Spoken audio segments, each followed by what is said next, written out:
Hi there, it's the 10th of April 2025, and welcome to this week's edition of The Wrap. First up, the GNU survives a VAT showdown. It's a relief, honestly.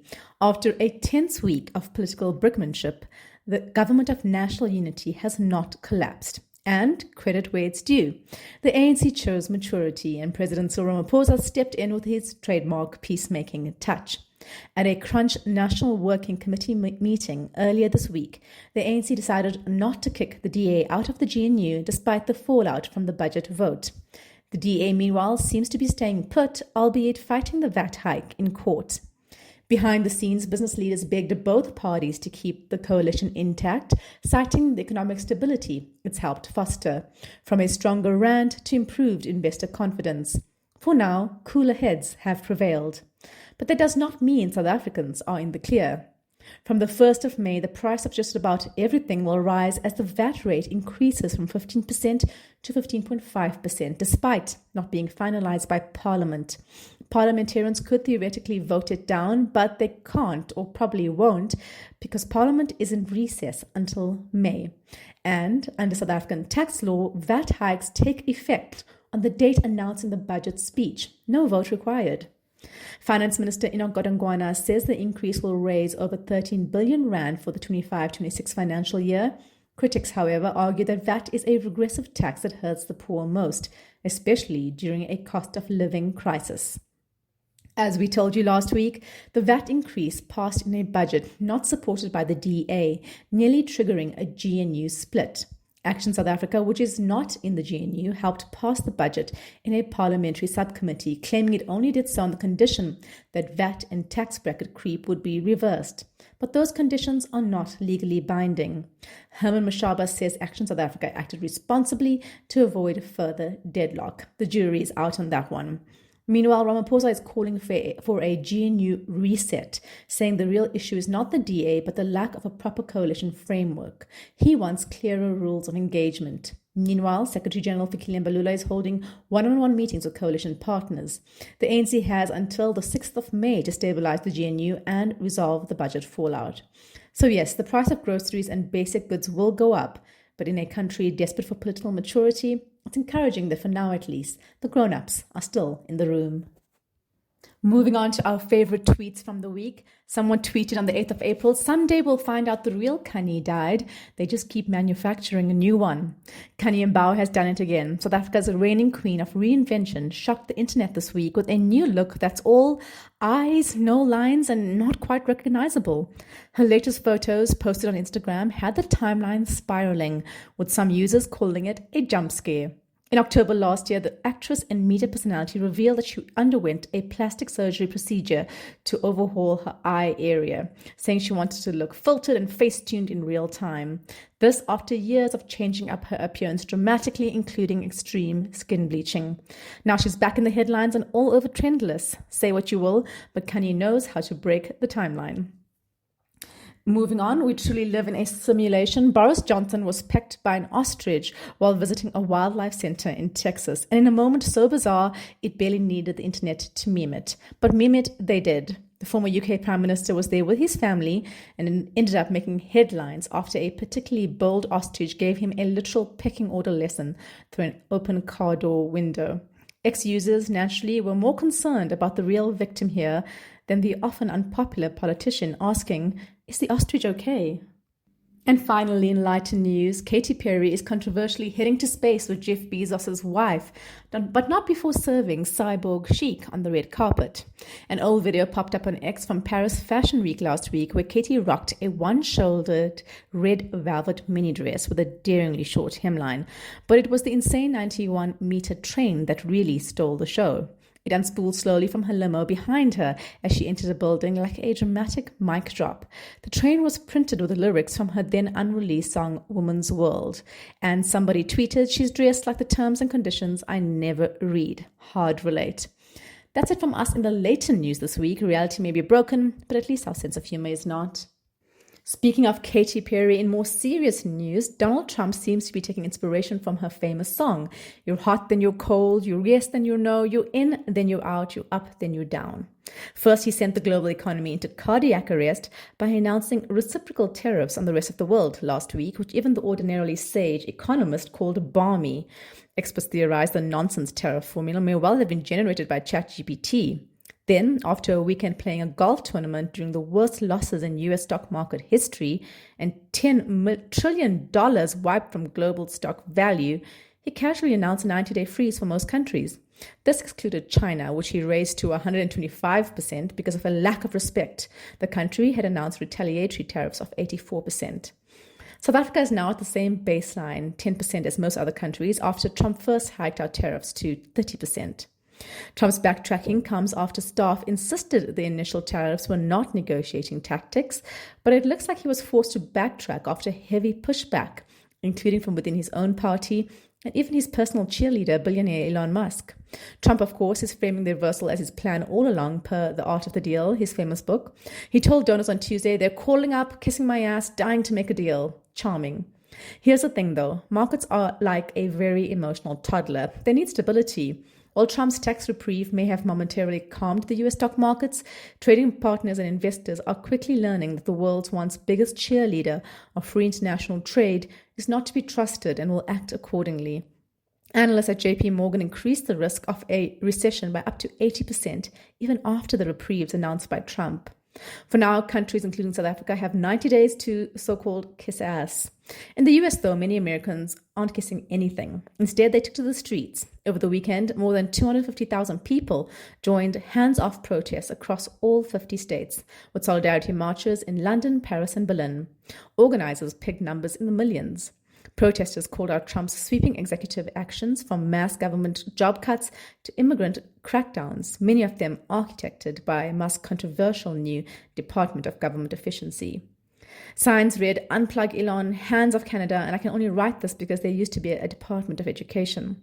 Approval ratings are sliding. Most respected polls, albeit conducted before the latest tariff reversals, put Trump at under 40%.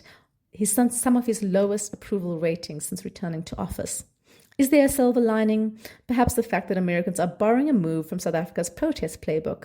As the world watches, the next 90 days ticks down, and one thing is clear. Democracy may be bruised, but it's not bowed. Over in New Orleans, South Africans on social media are melting down over a cultural parade that has gone viral for all the wrong reasons. Every year, as part of the New Orleans Mardi Gras celebrations, a group known as the Crew of Zulu take to the streets in grass skirts, afro wigs, and yes, full-blown blackface. Many South Africans stumbled upon clips online for the first time recently, horrified to see American participants gleefully smearing on shoe polish and throwing coconuts into crowds. One South African said on X, are these supposed to be Zulu people? Americans are so disrespectful. To which some Americans, with the subtlety of a vuvuzela at a book club, clapped back, it's blackface, but it's black people doing it. Y'all, South Africans don't know what you're talking about. But the story is complicated. The Zulu Parade in New Orleans was born in 1909 out of resistance, a response by working-class black New Orleanians to the all-white carnival crews of the time. By exaggerating racist imagery, they turned it into protest, a safe way to mock the mockers, as historian Lawrence Powell explains. Local critics, however, argue the parade's modern look leans a little too hard on stereotypes that South Africans feel misrepresent actual Zulu culture. On the other hand, some American users have turned the table, saying South Africa's own Klopse, which is the Cape Minstrels, has links to the problematic pre-slavery minstrel shows in the US. But as sustainability platform Twig reports, the Cape Minstrels, which dates back to the 19th century as a form of cultural resistance by formerly enslaved people, have long avoided mimicking racist caricatures of black people. The result, nonetheless, has been a full-blown culture clash between two groups who share connection to the continent, but not always context. One local ex-user even joked, or did they, that the Zulu royal family should sue New Orleans for defamation. At the heart of it all is a very modern debate. How do we honor history without insulting the present? In international relations news, Ukrainian President Volodymyr Zelensky is jetting into Pretoria later this month, 24th of April, for a state visit that's got tongues wagging across the political spectrum, and not just because of his signature olive green military outfits. It's the first time a Ukrainian head of state will visit South Africa, and it comes at a tense time in global politics. Think of the ongoing Russia-Ukraine war, frosty US-South African relations, and South Africa's famously non-aligned foreign policy regarding the war. Not even 2 years ago, South Africa was accused of being pro-Russia and anti-Ukraine, especially by the DA and US politicians. Remember the Lady R scandal? Some US legislators approached the White House back then to move the African Growth and Opportunity Act Summit away from South Africa because of our supposed pro-Russia stance. The irony, of course, is that Trump and co are now cozying up to Russia and treating Ukraine poorly. So it's nice that South Africa is staying the course. Zelensky and President Cyril Ramaphosa have been in talks since 2022, and South Africa even led an African peace delegation to Kiev and Moscow in 2023. Now Zelensky's trip is being billed as the next step in peace efforts. Ramaphosa says war won't solve this crisis, only dialogue will. But not everyone's on board. The South African Communist Party and the Umkhonto we Sizwe Party are furious. They're calling Zelensky a puppet of the West, which is to be expected given their radical anti-Western views and deep affinity with Russia, drawing on the Soviet Union's historic support for the anti-apartheid struggle. Adding fuel to the fire, a viral but fake video claims Zelensky bought a 51% stake in Northern Platinum mine. It was made to look like an SABC broadcast, but both the public broadcaster and the mining company have slammed it as a total fabrication. Obviously, Zelensky's not here for the platinum. He's here to drum up peace talk support and counter Russia's growing threat in Africa and Europe. In South Africa, it gets to flex its diplomatic muscles on a global stage where the US has seemingly gone mad, even if walking this geopolitical tightrope means upsetting a few old friends. Read the full story on our website. In science news, on Monday, the world woke up to the news that Colossal Biosciences, yes, the same folks behind those woolly mice we told you about before, had pulled off something straight out of Game of Thrones, bringing the extincted direwolf back to life, or at least something very close. The Texas-based biotech startup revealed 3 fuzzy pups named Romulus, Remus, and Khaleesi, after Roman myth and Dothraki royalty. Sorry about that, Jon Snow. You really deserve that pup's name. The trio were born via surrogate dogs, and Colossal claims they are the world's first de-extinct dire wolves, resurrected using ancient DNA and genetic tinkering. It's an impressive feat. Using preserved direwolf DNA from fossils, Colossal says it mapped the genome, edited it into a grey wolf, the direwolf's closest living relative, and produced the pups via 3 separate births. Colossal Chief Science Officer Beth Shapiro told Time, "We are an evolutionary force at this point." But not everyone's buying it. Paleogeneticist Dr. Rick Rawlins told the BBC that ancient DNA is often too degraded to use meaningfully, saying, like if you put fresh DNA in a 500-degree oven overnight. He and others argue these aren't dire wolves at all, but genetically modified grey wolves. Clever branding, not true resurrection. The public is split. Some are geeking out, others say this is science playing God, while actual health crises go underfunded. And yes, there have been Jurassic Park comparisons. You know, the part before everything went sideways. Still, Colossal is not stopping. They're already working on reviving the woolly mammoth, the dodo, and the Tasmanian tiger with fluffy ambition and high-budget bioengineering. Whether these pups are ancient predators reborn or just glorified wolf 2.0s, they've captured the imagination of a world fascinated with what was and what could be again. Welcome back, little ancient ones. Maybe. Read the full story on our site. In travel news, if you're thinking of popping over to the UK for a quick cuppa with King Charles, you might want to rethink that plan. Traveling to the United Kingdom just got even more expensive for South African passport holders.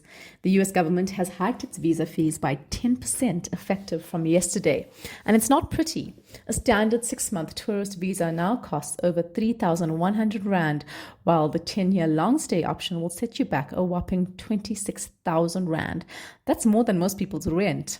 Why the hike? It's part of the UK's push to make its immigration system self-funding. In other words, get travellers to pay the full admin costs instead of UK taxpayers.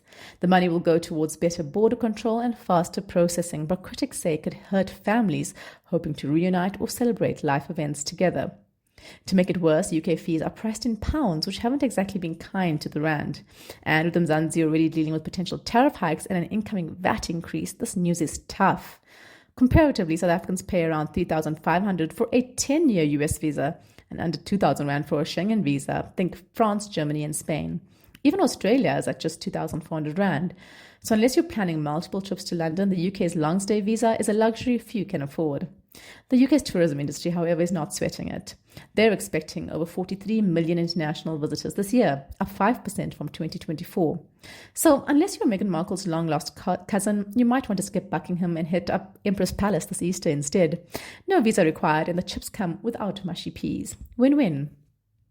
Finally, you might want to think before you tweet, type, or WhatsApp, especially if you're weighing in on sensitive topics. That's the message behind this week's national reckoning on social media conduct, sparked by the heartbreaking Justice for Tswetswe case. 7-year-old Tswetswe's story horrified the country, but while many use social media to demand justice, others use it to crack jokes and post harmful comments. One student at Sol Plaatje University made disturbing remarks in a WhatsApp group, prompting backlash, screenshots, and an internal university probe. Another user made an even more graphic Facebook post and is now under police investigation. The Department of Justice has stepped in, warning against the irresponsible and reckless use of social media, especially in cases involving minors and violence. So what are the rules?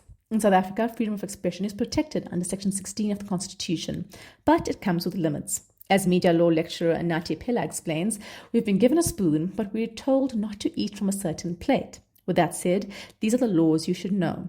The Cybercrimes Act, makes sending harmful or offensive messages a potential crime. The POPIA Act protects private information. Sharing someone's data without consent could land you in hot water.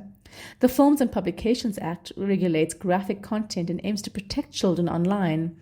And of course, defamation law applies online too. Yes, even on WhatsApp. There's also precedent. Remember that cryptic tweet by Jackie Pamotso that led to a lawsuit from the Kumalos? Or the July 2021 riots and the charges against Duduzile Zuma Sambutla for incitement? So yes, you can be held accountable for what you post. The internet does not forget. And increasingly, neither does the law. Again, the full story for all of these are on our website, explain.coza. That's it from us this week. Remember to share the love. Tell your friends to sign up at explain.coza/subscribe. Till next time, goodbye from the team.